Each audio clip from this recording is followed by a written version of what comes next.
तिथे आदिवासी समाजासाठी प्रकाश आंबेडकरांनी मेगा प्लॅन आखलाय। आदिवासी संघटनांना सोबत घेऊन रिंगणात उतरण्याची तयारी त्यांनी केलेली आहे। आरक्षण आणि नॉन क्रिमिलियर मुद्दे घेऊन हे मेगा प्लॅनिंग करण्यात आलेलं आहे।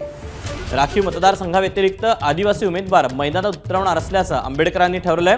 आदिवासी समाजाच्या विविध संघटनांचं आजपासून ते बैठका घेणार आहेत। विविध वंचित 6 ऑक्टोबरला या सगळ्याबाबत आदिवासींच्या बद्दलचा जो अजेंडा आहे तो जाहीर करणार आहे।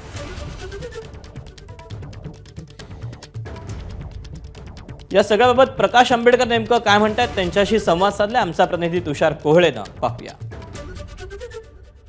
आपल्यासोबत वंचित बहुजन आघाडीचे प्रमुख प्रकाश आंबेडकर सर आहे। सर, तुम्ही आता आदिवासीला घेऊन राज्यामध्ये येणाऱ्या निवडणुकांमध्ये एक रणनीती आखत आहे। कशा प्रकारचं नियोजन, काय वाटतं, किती प्रभाव पडेल या तुमच्या नवीन रणनीतीचा? ते एक पहिल्यांदा मी एक निवेदन करतोय त्याच्यामध्ये की सुप्रीम कोर्टाचा क्रिमिलियरचा आणि वर्गीकरणाचा निर्णय आला। या निर्णयाचा सगळ्यात मोठा धिक्कार जर कोणी केला असेल तर आदिवासी संघटनांनी केला। आणि जेवढी जागृती SC मध्ये झाली पाहिजे होती त्याच्यापेक्षा जास्ती जागृती ही आदिवासींमध्ये त्या ठिकाणी झालेली आहे। आणि आता असं दिसतंय की आदिवासींनी आरक्षणाच्या प्रश्नावरती लीडरशिप घेतली आहे, समूहाने लीडरशिप घेतली अशी त्या ठिकाणी दिसते। त्याच्यामुळे ही जी भूमिका आहे आदिवासींची ही मला वाटतं आता प्रत्येक जिल्ह्यामध्ये अधोरेखित केला जाईल।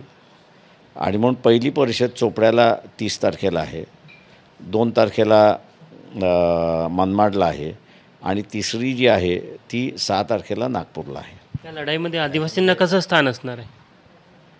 आम्ही असं सरळ म्हटले की आदिवासी आता फक्त आरक्षण म्हणजे विधानसभेच्या आरक्षणाच्या मतदारसंघापुरतंच त्या ठिकाणी जे बघितलं जात होतं ते नाही, तर जनरल मतदारसंघातसुद्धा आदिवासी इलेक्शन लढेल हे आम्ही त्या ठिकाणी पाहणार आहोत। तर तुम्ही आदिवासी उमेदवार उतरवणार? आम्ही आदिवासी उतरवून आदिवासी संघटना आणि वंचित बहुजन आघाडी दोघं मिळून आम्ही उतरवणार तिथे। किती आदिवासी संघटना आहे ज्या तुमच्यासोबत यायला तयार आहे, त्यांचे उमेदवार देखील तयार आहे?